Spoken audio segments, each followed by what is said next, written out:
मेरे समाज के माताओं और बहनों, जो माँ बेटियों को जन्म देती है वो रत्न गर्भा है। क्योंकि बेटियों को जन्म देने से लोग सोचते हैं कि कुछ दूसरी तरीके से सोचते हैं, लेकिन जो बेटियों को जन्म देती है वो ही माँ रत्न गर्भा है।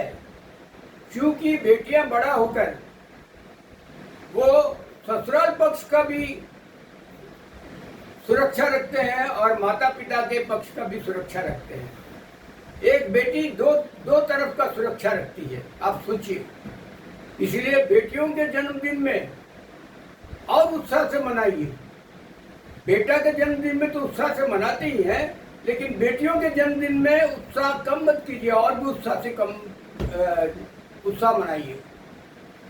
यही बेटियां आगे जाके जब लेडी डॉक्टर होती हैं तो आपका गायनिक प्रॉब्लम कौन दूर करती है?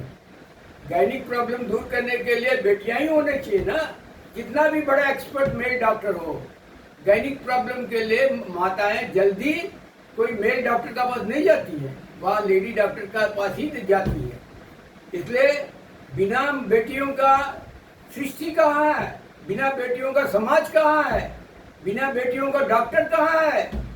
इसीलिए बेटियों का समाज में रहना, बेटियों को उत्साहित करना, उनकी पढ़ाई लिखाई में ध्यान देना, ये हम सबकी जिम्मेदारी है।